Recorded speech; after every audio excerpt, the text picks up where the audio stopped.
Hello guys. आज हम corona virus के बारे में चर्चा करेंगे। आज भारत ही नहीं बल्कि पूरा विश्व कोरोना महामारी से जूझ रहा है और कोरोना एक एपिडेमिक डिजीज घोषित की जा चुकी है। तो आइए हम इस कोरोना के वायरस के बारे में, इसके नेचर के बारे में हम चर्चा करेंगे।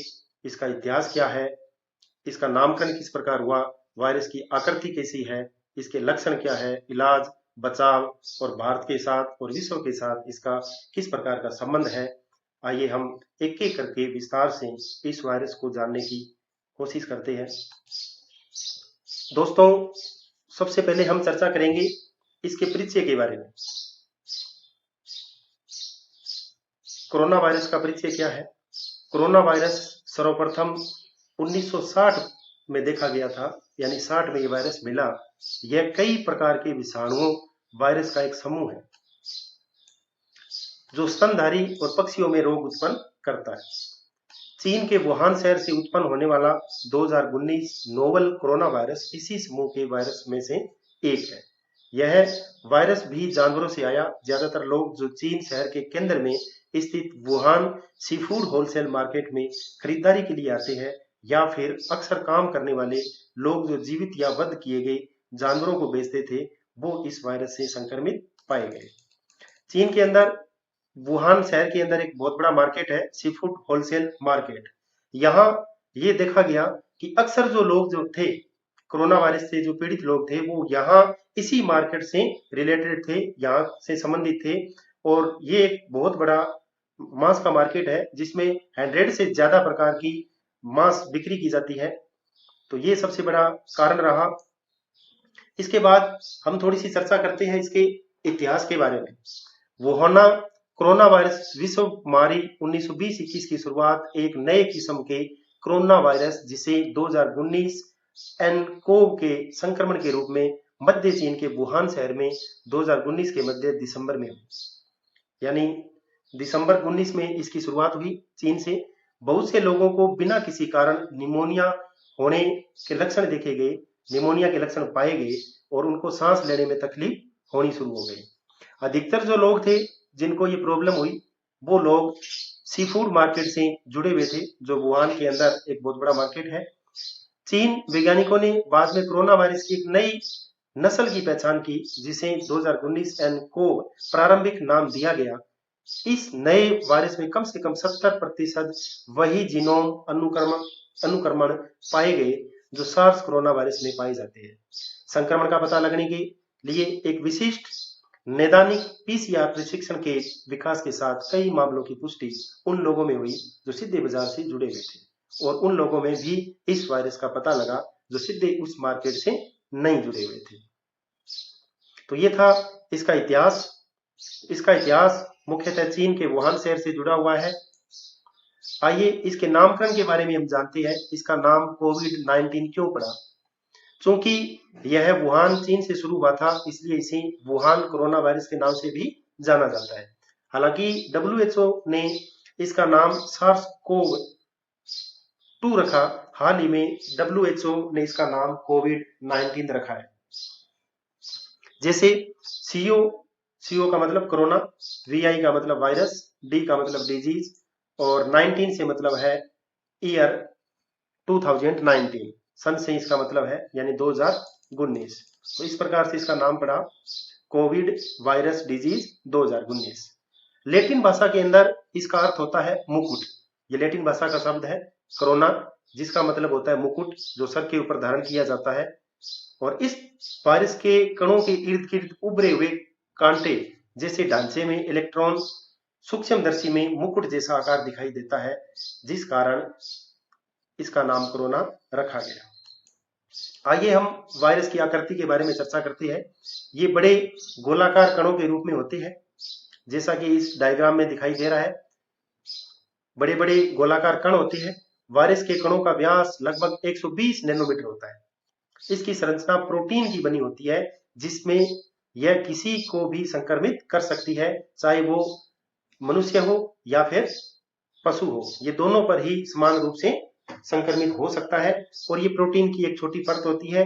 ये दूसरे, जब तक मनुष्य के संपर्क में नहीं आती तब तक ये नहीं फैलती। आइए हम इसके लक्षण के बारे में चर्चा करते हैं। इसके सामान्य लक्षण आमतौर से हर आदमी को देखने में मिलती है, जैसे बुखार है, बुखार नॉर्मल लक्षण है। इसी प्रकार सूखी खांसी है या थकान है, ये है इसके नॉर्मल लक्षण। सिंपल सिम्टम्स है ये। अक्सर ये हर एक छोटे मोटे जुकाम सर्दी बुखार के अंदर दिखाई देते हैं, लेकिन इसके साथ साथ इसके जो असामान्य लक्षण है वो इस प्रकार है।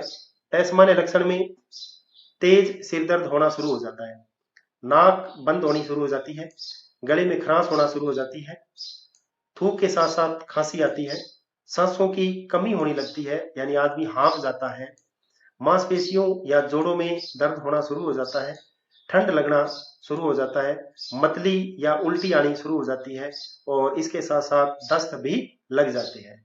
ये इसके थे असामान्य लक्षण। इसके बाद रोग की जब गंभीरता बढ़ जाती है तो आदमी को तेज बुखार हो जाता है, खांसी के साथ खून आना शुरू हो जाता है, श्वेत रक्त कणिकाओं में कमी हो जाती है, जो WBC होती है उसकी कमी हो जाती है, किडनी का खराब हो जाना और किडनी भी धीरे धीरे खराब हो जाती है। और आदमी को लगातार जब सांस की प्रॉब्लम होती है तो कई कंडीशन के अंदर उसको वेंटिलेटर की भी जरूरत पड़ती है। आइए नेक्स्ट हम देखते हैं इसके इलाज के बारे में। इसका ट्रीटमेंट कैसा है? इसकी रोकथाम के लिए कोई टीका वैक्सीन अभी उपलब्ध नहीं है और उपचार के लिए प्राणी को अपनी जो रोग प्रतिरोधक क्षमता होती है उसी के ऊपर, इम्यूनो सिस्टम के ऊपर ही उसको डिपेंड रहना पड़ता है। यानी जिस व्यक्ति की रोग प्रतिरोधक क्षमता ज्यादा होती है वो व्यक्ति ज्यादा समय तक टिक सकता है और इस वायरस को हरा सकता है। और अक्सर ये देखा गया है कि लगभग जिसकी रोग प्रतिरोधक क्षमता ज्यादा थी वो 100% व्यक्ति है जो बिल्कुल रिकवर हो गया। इस वायरस से उत्पन्न बीमारी के लिए कोई भी टीका या दवाई खोजी नहीं गई है। हालांकि टीके और दवाई खोज की वैश्विक पैमाने पर जांच की जा रही है। वर्तमान के अंदर इस पर काम चल रहा है और इजराइल ने इसकी पहल करते हुए इसके टीके की खोज कर दी गई है। उसके बाद जापान ने भी दावा किया है, अमेरिका भी दावा कर रही है और चीन भी दावा कर रही है।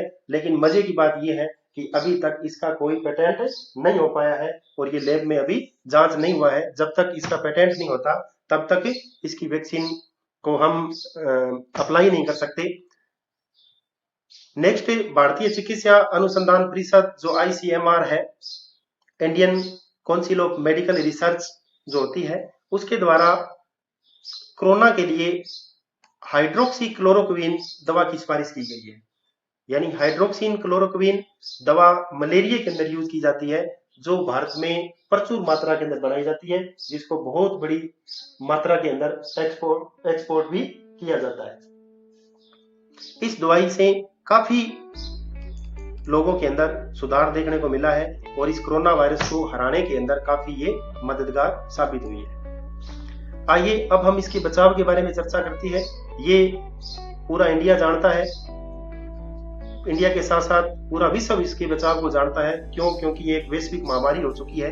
फिर भी हम थोड़ी सी इसके ऊपर चर्चा करेंगे। जैसे कोरोना वायरस से बचने के लिए सबसे पहले आपको बार बार अपने हैंड वॉश करने हैं, हाथों को धोना है। उसके बाद अपने मुंह को ढक करके रखना है या मास्क यूज करना है। उसके बाद जो टिश्यू है,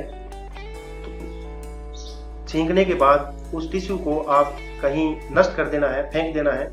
उसके बाद अगर आपके पास टिश्यू नहीं है तो आप टिश्यू के स्थान पर अपने बाजू का इस्तेमाल भी कर सकती है। और हाथ बिना धोए अपनी आंख, नाक और मुंह को नहीं छुएंगे। यानी अपने जो आंख है, नाक है, मुंह है, उसको बिना हाथ धोए हुए हम नहीं छुएंगे और बीमार व्यक्ति के नजदीक जाने से बचेंगे। ये थे इसके बचाव। आइए नेक्स्ट देखते हैं हम भारत के संबंध में कोरोना वायरस से का असर क्या है। तो भारत के संबंध में जो रिलायंस फाउंडेशन द्वारा भारत का पहला कोविड-19 सेंटर 7 हिल्स अस्पताल का निर्माण किया गया है, जो मुंबई में है। ये एक बहुत बड़ी पहल है।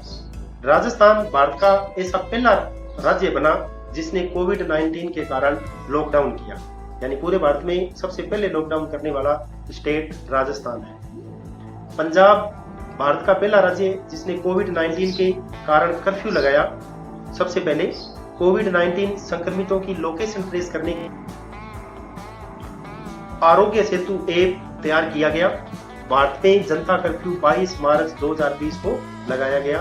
तब से लेकर के वर्तमान तक ये कर्फ्यू जारी है। जगह के हिसाब से इस क्षेत्र को 3 भागों में बांट दिया गया है, रेड जोन, ऑरेंज जोन और ग्रीन जोन। उसके हिसाब से व्यवस्थाएं की जा रही है। नेक्स्ट हम देखते हैं, कोविड-19 से परेशान होकर जर्मनी के जो वित्त मंत्री है थॉमस सोफर, इन्होंने आत्महत्या कर ली। वहां की वित्त व्यवस्था को गड़बड़ाते हुए देख करके कोविड-19 का जिम्मेदार चीन को माना जा रहा है। वुहान के लैब में वायरस के बढ़ने की चर्चा भी जोरों पर है। आज दुनिया में अमेरिका कोविड-19 से सबसे ज्यादा प्रभावित है, यानी अमेरिका एक ऐसा देश है जो सबसे ज्यादा इसकी मार झेल रहा है। Thank you watching for this video. Please share, like, comments and subscribe our channel. Press bell icon for latest update. Thank you.